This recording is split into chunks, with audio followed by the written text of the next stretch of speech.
O que parecia ser mais uma tentativa de manter tudo em silêncio acabou tomando outro rumo. Davi Alcolumbre havia se posicionado a favor da manutenção da quebra de sigilo, porém o ministro Flávio Dino revogou a decisão e entendeu que não caberia a quebra do caso envolvendo o filho do presidente. E é exatamente aí que começa a polêmica. Parlamentares e juristas passaram a questionar: afinal, houve mudança de entendimento jurídico ou estamos diante de uma decisão que pode gerar impactos políticos? Agora, novos detalhes vieram à tona. Informações que estavam sendo pouco discutidas começaram a ganhar espaço.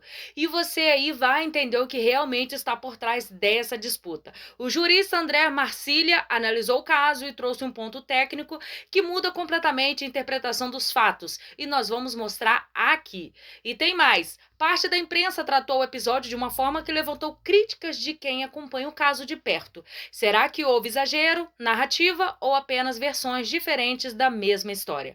Hoje você vai ver dois lados, os documentos, as falas e entender por que essa decisão está gerando tanta repercussão. Antes de continuar, já deixe seu like, se inscreva no canal, porque aqui a gente analisa os fatos com firmeza, mas com responsabilidade. Agora preste atenção nisso que eu vou mostrar agora. O banqueiro planejou sequestro, assalto, agressão contra adversários e eu vou te mostrar as mensagens que são de arrepiar. Pessoal, é mais um dia normal no Brasil, né? Hoje nós amanhecemos, gente, com aquele gostinho de lava-jato, com a notícia de que o ministro do STF, André Mendonça, está trabalhando pesado e mandou prender Daniel Worcaro, o pivô do maior esquema de fraudes bancárias da história do Brasil. E, gente, a razão para a prisão do Worcaro é chocante. Eu vou te trazer todos os detalhes agora com essa coluna aqui do Lauro Jardim que saiu no Globo. Worcaro foi preso porque planejou ações violentas contra quem ele considerava adversários. O Lauro Jardim publicou isso aqui 7h32 da manhã e acho que ele não sabia ainda quem que era um dos alvos dessas ações violentas do Worcaro, como eu vou te mostrar em seguida e como que a gente descobriu isso. Porque os nomes estão tarjados na decisão, mas foi possível descobrir e eu vou te mostrar aqui agora ao vivo. Olha aqui comigo, ó. Primeiro a notícia. A decisão de André Mendonça de mandar prender Daniel Worcaro nesta quarta-feira é resultado de trocas de mensagens encontradas no celular do ex-banqueiro. Foi um pedido de prisão preventiva feito pela Polícia Federal. Worcaro integrava um grupo de WhatsApp batizado de A Turma. A Turma. Será que envolve ministro do Supremo? Lá tem a turma, né? Vamos ver aqui, ó. A Turma, em que foram planejadas ações violentas contra pessoas que ele considerava adversários, jornalistas inclusive. Num dos casos em que Worcaro inclusive deu autorização para que a ação fosse concretizada, pessoas contratadas pelo ex-banqueiro simulariam um assalto contra a vítima e praticariam atos de violência contra ela. Do grupo A Turma, gente, lembra demais a turma do Supremo, né? Parece assim, aqui nós decidimos, executamos, sem direito a recurso. Aí, ó. Do grupo A Turma participavam desde um ex-diretor do Banco Central e um ex-chefe do departamento do Banco Central até um policial civil aposentado, responsável por dar curso a ações milicianas autorizadas por Worcaro. Fabiano Zetel, cunhado de Worcaro, também fazia parte de A Turma. Zetel foi preso hoje também, assim como o policial aposentado Marilson Silva e Luiz Felipe Mourão, responsável por atividades de monitoramento de adversários do Worcaro. Isso aqui é de uma novidade e gravidade absoluta. Absoluta. O ministro André Mendonça está revelando agora para nós. Ninguém sabia disso ou sequer imaginava que o Worcaro estava planejando ações violentas por meio dos grupos criminosos privados. A gente já sabia do suborno de influencers. A gente já sabia de possível suborno de grandes autoridades. Agora a gente está falando de violência nua e crua. O que a gente já sabia é que o Worcaro possivelmente era o mentor daquele projeto DV, né? Que foi o oferecimento de até 2 milhões de reais para influenciadores fazerem vídeos nas redes sociais defendendo o Banco Master e atacando o Banco Central. O que lá atrás eu já dizia que era motivo para decretar a prisão preventiva do Worcaro, gente. Isso, claro, caso a Polícia Federal comprovasse que foi ele quem de fato ordenou as ações. Porque o objetivo dele não era fazer críticas legítimas ao Banco Central. Não, o objetivo do Worcaro era de deslegitimar o banco e de obstruir as investigações. Embora a gente saiba de tudo isso, gente, a gente não imaginava o que veio e o que eu vou te mostrar agora. A gente vai e descobre agora que o Worcaro estava praticamente comandando uma milícia privada que fazia espionagem, investigação, monitoramento de adversários e até ordenava ações violentas contra quem o criticava. A gente viu recentemente censura vindo da turma do Supremo, né? E agora a gente vê esse grupo, a turma, planejando violência contra quem critica. Gente, eu consegui aqui a decisão do ministro André Mendonça. Olha aqui as mensagens comigo, ó. Olha aqui, ó. Item 42, estou na página 13 da decisão. 13, número 13, revelando pra gente a violência praticada aqui contra quem critica, né? Olha que coincidência. Segue lá, ó. Item 42 da decisão. Nesse sentido, em mensagens de WhatsApp entre Mourão e Daniel Vorcaro, identifica-se o ânimo, a intenção de agressão a determinado jornalista diante da informação de que referido profissional havia divulgado na imprensa notícia contrária aos interesses de Vorcaro. O teor da conversa é o seguinte, preservando-se o nome do jornalista que eu vou te mostrar agora quem que é. Mourão diz, esse fulano bate cartão todo domingo, hein? Lanço uma nova sua, positiva, ou seja, uma matéria positiva para contrabalancear a negativa? Sim. Cara escroto, diz Mourão. Daniel Vorcaro diz, DV, tinha que colocar gente seguindo esse cara para pegar tudo dele. Mourão diz, vou fazer isto, ou seja, seguir esse cara para pegar tudo dele. Mas não parou aí. Em uma outra troca de mensagem entre Vorcaro e Mourão, o tema alusivo ao mesmo jornalista se repete. Daniel Vorcaro diz, esse fulano, quero mandar dar um pau nele, quebrar todos os dentes num assalto. Em seguida, Mourão coloca 2 símbolos de sinal positivo em relação à mensagem na qual Vorcaro afirma a intenção de quebrar os dentes do jornalista. Ato contínuo, Mourão responde, estamos em cima de todos os links negativos e vamos derrubar todos e vamos soltar matérias aí positivas. 45. Item 45 da decisão. Ainda em relação à mensagem de Vorcaro, quero dar um pau nele, o jornalista, Mourão pergunta, pode? Eu vou olhar isso, hein? E confirmando o ânimo de agressão, Vorcaro responde, sim, planejamento de um sequestro com agressão, com violência. E agora, como que a gente descobriu o nome do jornalista? Olha isso aqui, ó. Vamos copiar aqui, ó. Copiar e colar do lado. Eles colocaram o preto em cima e eu vou mostrar ao vivo para você. Copiar texto e cola aqui. Olha aqui qual é o nome do jornalista. Esse Lauro Jardim bate. Esse Lauro Jardim bate cartão todo domingo. Olha aqui a outra mensagem do Vorcaro aqui, ó. Esse nananã, quero dar um pau nele. Ctrl C, copiar. Vamos copiar o texto aqui, ó. Vamos lá dar um Ctrl V, vamos colar. Esse Lauro, eu quero mandar dar um pau nele. Deixa eu aumentar aqui para você ver aqui com clareza. Olha aí, pessoal. Revelado quem é. A decisão tentou ocultar ali, talvez, por uma questão ali de privacidade, ali de resguardo, mas todo mundo descobriu, com base nesse copia e cola, quem é o jornalista que Vorcaro estava ameaçando. E como a gente viu, Lauro deu já várias matérias negativas para o Daniel Vorcaro e olha o modo como ele reage. Gente, é ou não é uma organização criminosa? É ou não é? E olha, apesar deles terem colocado tarja preta aí na decisão, como eu te mostrei, a gente sabe quem que é. Justamente um dos jornalistas que ao lado da Malu Gaspar tem sido mais combativo e mais eficiente em expor tudo o que o Vorcaro quer manter escondido. Tá explicada a raiva dele, gente. Agora imagina só, se o Vorcaro manda fazer uma ação criminosa dessas contra, por exemplo, o Malu Gaspar, contra mim, contra o Gustavo Gayer, o Nicolas, o André Marcília, a Julie Milk, que denunciou a tentativa da compra dos influencers. Vocês conseguem imaginar um absurdo desses contra quem fica o dia inteiro denunciando os absurdos desse caso Master? Gente, isso aqui é chocante. E agora eu quero ouvir a sua opinião. O que você acha que ainda vai aparecer desse bueiro do Master, hein? E lembre, a gente tá falando aqui de um Daniel Vorcaro que anda por aí, ó, juntinho com Alexandre de Moraes. Que boa companhia, hein, Moraes? Que ia lá fumar charuto, tomar uísque, hein? O Daniel Vorcaro que se encontrou pelo menos 10 vezes com Dias Toffoli. E isso lança uma luz sobre alguém que compra influencers, potencialmente está sendo investigado, sobre alguém que ameaça com violência e faz contratos multimilionários com as famílias dos ministros. Isso lança muita luz sobre o que está acontecendo. Bom, primeiro, voltamos ao dia de ontem, né? Dia de ontem teve a fala do Alcolumbre, que manteve a quebra do sigilo. E aí eu já ligo todos os meus radares aqui e posso pensar que Jogo de cena do Alcolumbre ontem? Ele estava com a respiração ofegante quando trouxe, né, a leitura ali do ponto, tal, que manteria, então, como manteve, pelo menos até agora, né, a quebra do sigilo. Olhando para o Alcolumbre, sabendo quem é o Alcolumbre, sigilo das imagens do careca do INSS, o tesoureiro da Amprev, da Amapá Previdência, 400 milhões na conta do Vocaro. Olhando para o Alcolumbre, que a gente já sabe quem é. Ontem, será que foi jogo de cena? Eu começo a achar que sim, tá? Começo a achar que sim.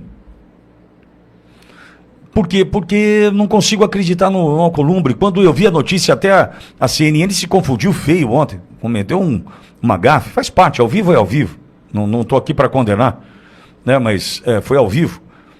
Achando que o Alcolumbre, não sei se estava contando com isso a CNN, que o Alcolumbre derrubaria a quebra do sigilo. Você viu isso aí ao vivo, Barros? Não vi. Eu assisti ao vivo. Vamos ao vivo agora, Brasília urgente. Alcolumbre derruba a quebra do sigilo de Lulinha. Vamos, tem áudio aí do Alcolumbre? Então vamos lá, com o Alcolumbre. Ele falou o contrário. Ele falou que estava mantendo a quebra de sigilo. Aí acho que é Yupi, o nome do apresentador, voltou para ele perdido, porque ele falou assim, caramba, me passaram uma coisa do ponto, o Alcolumbre entra ao vivo e fala outra, aí já tiraram o GC, né, que é essa tarja aqui já tiraram a tarja e tal, né, aqui, opa, cadê? Aqui. Já tiraram a tarja, fala, bom, tira tudo isso aqui, porque a notícia já não correspondia com o que estava ali escrito, aquela coisa toda. Confusão na CNN. Beleza. Faz parte, ao vivo, tá bom? A gente pode cometer a mesma gafe aqui. Não estou tirando pedra em ninguém. Só estou contando porque foi ao vivo isso. Só que quando eu ouvi essa fala do Alcolumbre ao vivo via CNN, Ossos do Ofício, falei assim, esse cara tá ofegante, hein? Ele tá nervoso, o dançarino aí tá nervoso, né? Não sei se tinha dançado um pouquinho antes de entrar no palco, aquela coisa toda. Aliás, no Senado. Mas eu falei, tá estranho. Ofegante. Agora chega a decisão do Dino, na manhã do dia seguinte, eu não consigo acreditar no Alcolumbre, não consigo. Para mim o que ele fala não tem verdade, não contém verdade. Então eu abro aqui uma dúvida sobre se era ou não um jogo de cena do Alcolumbre ontem. Esse é um ponto. Será que mandou um recado para o governo? Será que era assim, governo, eu faço a minha parte aqui, dou uma de durão, aí o Dino derruba lá? A gente está lidando com esse tipo de gente, né? E eu posso pensar isso. A gente não tem o bastidor aqui do Senado e eu também não desejo ter o bastidor de um Alcolumbre da vida. A gente vai deduzindo pelas decisões e pelos passos dados. É assim que a gente vai entendendo, né, quem é o Alcolumbre, né, quem é o presidente do Congresso hoje. Então, eu só estou fazendo esse ponto, tratando de Alcolumbre, porque me chamou muito a atenção. Ele ofegante demais, estranho. E aí hoje já vem o Dino com essa, dizendo que não pode abrir o sigilo do Lulinha. Deve ser muito difícil, pois não, Barros? Olha, toda a imprensa dá essa notícia nesse momento, com exceção do Estadão. O Estadão fez uma publicação agora, a matéria em atualização ainda, mas diz que o ministro suspendeu a quebra dos sigilos bancário e fiscal da empresária Roberta Luxinger, que é amiga do Lulinha e também é investigada pela CPMI do INSS. Segundo o Estadão, o Dino concordou com o argumento de defesa de Roberta e concluiu que houve violação do devido processo constitucional na votação da CPMI, entre eles aí a quebra de sigilo. E aí ele repete aqui aquilo que eu já tinha dito, que o ministro determinou que se já tiver algum dado que porventura já tenha sido disponibilizado, que ele seja mantido sob sigilo pela presidência do Senado. Mas o Estadão faz uma correção de agora a pouco, às 11h30 da manhã, dizendo que quem teve a quebra de sigilos suspensa foi a amiga do Lulinha. Não cita aqui o filho do presidente. Eu vou continuar acompanhando aqui e trago atualização também desse caso para a nossa audiência daqui a pouco. Perfeito. Será mais um tropeço da imprensa, né, Barros? Tá difícil, né? Bom, mas vamos lá. Independentemente aí, então... Pois não, Barros? Tá com cara, porque tá todo mundo batendo na mesma questão, que o sigilo dele teria sido suspenso, né? A quebra de sigilo do filho do presidente teria sido suspenso. Todos os veículos, os principais do Brasil, apenas o Estadão faz essa ressalva em relação a apenas a amiga do filho do presidente não atinge a ele. Tenta encontrar a decisão do É isso que eu tô fazendo aqui. do Dino pra gente ver se consta o nome ali do filho do Lula, né? Agora, tem a quebra do sigilo autorizada pelo André Mendonça, hein? No caso do Lulinha, são 2 quebras de sigilo. A quebra de sigilo da CPMI do INSS, do Carlos Viana e do Alfredo Gaspar, e a quebra de sigilo aliás, inclusive aconteceu antes, a ordem por parte do ministro André Mendonça. Ou seja, na quinta-feira da semana passada, dia 26, o que nós assistimos no final da manhã, ao vivo aqui pela Auriverde, aquela confusão, pancadaria, Luiz Lima tomou um soco na cara do Rogério Fake News Correia, aquela coisa toda. Naquele momento ali, André Mendonça já havia autorizado a quebra do sigilo do Lulinha. Então, por mais que venha a se confirmar a decisão de Dino com relação à suspensão da quebra da Roberta Luxinger, ou juntamente com a suspensão da quebra do sigilo do Lulinha, ainda tem a quebra do André Mendonça. É certo que uma coisa é uma coisa, outra coisa é outra coisa, porque André Mendonça, ele é o relator do caso do INSS no Supremo Tribunal Federal. A quebra do sigilo do Lulinha na CPMI do INSS, nós sabemos que quebra de sigilo, né, tudo que envolve uma CPMI, né, são todas ferramentas políticas. Sim, investiga, a gente sabe de tudo, ok? Entretanto, é uma ferramenta política com uma comissão parlamentar mista de inquérito. Então vamos aguardar. Barros está tentando aqui buscar a informação, por quê? Porque o que nós temos agora é uma divergência diante do que foi anunciado pela maioria dos veículos de comunicação e o que foi anunciado pelo Estadão. Então a gente está tentando confirmar. Agora, independentemente do que que tenha decidido o Flávio Dino, está ficando muito ruim e difícil a vida destes quando eles precisam defender o indefensável. Por mais que a gente pare apenas da empresária, amiga de Lulinha, e o Barros continua tentando apurar a informação aqui para a gente trazer o melhor para você, é uma tentativa de blindagem. Aí você olha o Gilmar Mendes, proíbe a quebra de sigilo da Marídit, a Marília Dias Toffoli, do seu amigo, né? E provavelmente, supostamente, hipoteticamente, ex-sócio Dias Toffoli. Aí vem agora o Dino e fala assim, ó, não pode quebrar o sigilo da amiga do Lulinha. Estamos confirmando se ele também proibiu a quebra de sigilo do Lulinha. Está ficando muito ruim para estes ministros do Supremo, porque eles estão tendo que defender o indefensável. Delatado dias atrás, chegou a informação de que Lulinha tinha a tal da mesada dos 300 mil, que recebeu 25 milhões. Ele mesmo admite ter viajado à custa do careca do INSS. Ele mesmo admitiu. Olha, pagou viagem, foi para Lisboa na primeira classe, ao lado do careca. Então, amigo, está ficando cada vez mais difícil e vejo insustentável a situação destes que precisam defender o indefensável. O Brasil vai ter que se posicionar em determinado momento. E a gente está vendo o seguinte, lamentavelmente, o que a gente percebe é o seguinte, né? Infelizmente, o posicionamento não virá de dentro do Congresso. Por quê? Eu acabei de lhe dizer, como acreditar no Alcolumbre, que ontem manteve a quebra do sigilo, derrubada provavelmente agora pelo ministro Flávio Dino, como eu vou acreditar no Alcolumbre? Como? Aquele cara que não derruba o veto da dosimetria, aquele cara que não instala a CPMI do Banco Master, como acreditar no Alcolumbre? Me dá um caminho aí. Eu não sei, não consigo acreditar no Alcolumbre. Não sei se existe a possibilidade de acreditar no Alcolumbre. Mas a gente vê que é todo mundo fazendo parte do mesmo jogo. E aí, quem poderia nos ajudar, que era o Senado da República, tem no comando o Alcolumbre. Pô, fica difícil, né?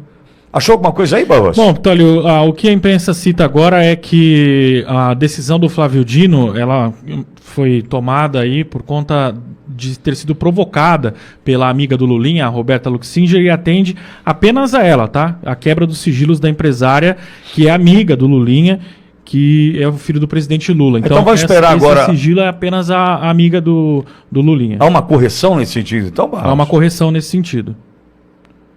O magistrado concordou em parte com o pedido da defesa da empresária. Para Dino, a CPI não poderia ter aprovado a quebra de sigilo em uma votação em bloco, como aconteceu, mas sim em análise individualizada do requerimento. A TV Globo diz, no portal G1, que essa decisão não compreende também o Lulinha, apenas a defesa da Roberta Luxinger, que fez esse pedido e foi acatado parcialmente por conta dessa decisão do Flávio Dino.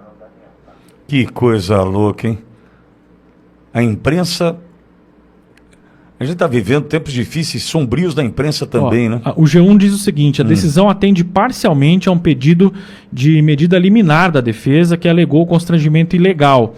Segundo o Supremo, a decisão não vale para outros pedidos de quebra de sigilo por parte da CPMI, como o de Lulinha, por exemplo. Então, o do filho do presidente continua válido na Comissão Parlamentar Mista de Inquérito.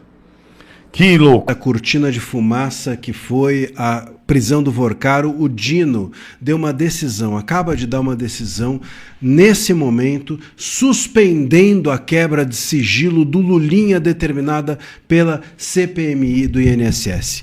E aí? É desse jeito que vai ser? Eu vou te contar agora o que é possível fazer e o que está sendo feito pelo STF, qual a estratégia deles e como que o Mendonça e a própria CPMI podem reagir. Eu sou André Marcília, advogado, comentarista jurídico. O Dino, ele simplesmente no mandado de segurança impetrado pela empresária Roberta Luxinger, que é ligada aí a essa história toda, amiga do Lulinha, investigada no caso do INSS, ele foi lá e deu essa decisão. Disse o Dino na sua decisão, aqui abre aspas, que era muito genérica, não se pode permitir uma decisão, uma quebra de sigilo genérica sobre uma pessoa. Genérica, Dino? Sério mesmo? O Lulinha confessou que teve uma viagem paga pelo Careca para Portugal para visitar uma empresa de cannabis medicinal. O próprio tem documentos de 37 páginas de delação dizendo que o Lulinha recebia 300 mil reais de mesada do Careca. Como é que é genérico isso? A corrupção está explícita. É só ver. É só querer ver, né, Dino? Então, o que acontece é o seguinte, dentro dessa cortina de fumaça do Vorcaro, hoje, da prisão do Vorcaro, o Dino, depois de que o Alcolumbre disse que manteria, e não sei nem se isso não foi uma jogadinha combinada, mas o Alcolumbre disse que manteria a quebra de sigilo determinada pela CPMI, o Dino hoje foi lá e deu essa decisão suspendendo por meio desse mandado de segurança. A jogada aqui entre eles é a seguinte: eles entregam o caso Margit para o Mendonça, eles entregam o Tofolão, né? Eles entregam o caso Lulinha para o Mendonça, mas o Mendonça fica só com o caroço. O recheio dessa fruta, o recheio desse bolo é distribuído por essas relatorias paralelas que estão sendo criadas. No caso Margit, na sexta-feira, o Gilmar Mendes passou a agir e impediu que a quebra de sigilo da Margit fosse feita. Agora o Dino, numa relatoria também paralela. Então, o Mendonça tem a relatoria do Margit,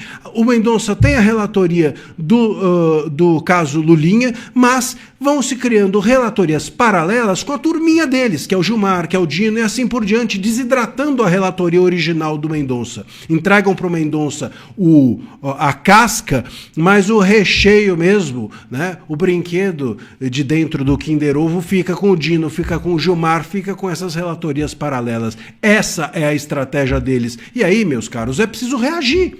Como é que se reage? A CPI, a CPMI precisam impetrar recursos, recorrer dessas decisões, provavelmente por meio de um agravo regimental, destinar esses recursos para o Mendonça e o Mendonça suscitar algum tipo de chamar o colegiado para que o presidente decida. O Mendonça precisa chegar e falar assim: olha, eu sou o relator do caso Maright, então o Gilmar Mendes não pode dar essa decisão. Eu sou o relator do caso do Lulinha, então o Dino não pode dar essa decisão. Sou eu o prevento para isso. Chama o colegiado e faz o presidente, o Fachin, ter coragem de se manifestar e entregar para ele, para o Mendonça, a relatoria desses casos. Não adianta o Mendonça ficar só esperando as coisas acontecerem de uma forma legal, lícita e legítima dentro de um STF que está totalmente corrompido.